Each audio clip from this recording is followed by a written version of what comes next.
Bulletin की शुरुआत करते हैं इस वक्त की बड़ी खबर के साथ। आशीष मिश्रा की जमानत पर सुनवाई के मामले में एक नया मोड़ आ गया है। हाईकोर्ट की लखनऊ बेंच में याचिका पर सुनवाई होनी है और याचिका पर सुनवाई के लिए गठित बेंच से जस्टिस राजीव सिंह हट गए हैं। जस्टिस राजीव सिंह की बेंच ने ही आशीष मिश्रा को जमानत दी थी और जमानत की फाइल हाईकोर्ट के मुख्य न्यायाधीश को भेजी गई।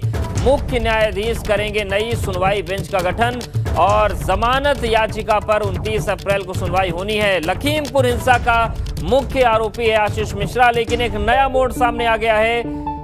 विवेक हमारे सहयोगी हमारे साथ जुड़ गए। विवेक, ये मामला क्या है? इस पूरे बेंच से जो जस्टिस राजीव सिंह हट गए, खुद से हटाए गए हैं, क्या तस्वीर बनी?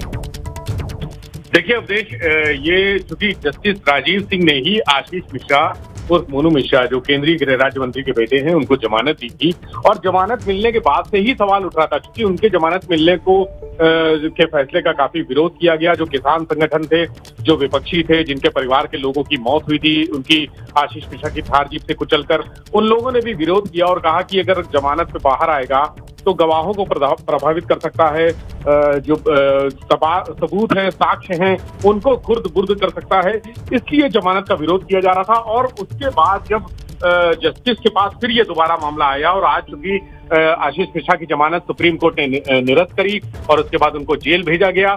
जेल जाने के बाद उनके वकीलों की तरफ से दोबारा एक एप्लीकेशन डाली गई थी, उनकी जमानत याचिका डाली गई थी जिस पर सुनवाई होनी थी और वो सुनवाई जस्टिस राजीव सिंह की बेंच को दे दी गई, उनके पास चली गई। तो उन्होंने नैतिकता के आधार पर, चूंकि सवाल उठे थे तमाम, तो उन्होंने नैतिकता के आधार पर इस मामले में चूंकि आज ही से सुनवाई शुरू होनी थी, तो आज से ही पहली जब सुनवाई हुई उसके बाद उन्होंने दोपहर में दोनों पक्षकारों को, वकीलों को बुलाया अपने पास और उनसे वार्ता की। उसके बाद इस पूरे मामले से खुद को अलग कर लिया, क्योंकि उनका कहना यह था कि चूंकि इससे पहले सवाल उठ चुके हैं इसलिए अब इस मामले में जमानत की जो अर्जी है वो सुनवाई नहीं करेंगे और सुप्रीम कोर्ट तय करेगा कि कौन इसमें, माफ कीजिएगा, हाई कोर्ट के जो मुख्य न्यायाधीश हैं वो तय करेंगे कि कौन इसमें सुनवाई करेगा, कौन जज करेगा, एकल पीठ करेगी या जो बेंच होती है, डबल बेंच होती है, वो करेगी। तो ये फैसला बिल्कुल ये देखने वाली बात होगी कि अब क्या होता है। बहुत धन्यवाद आपका जानकारी के लिए।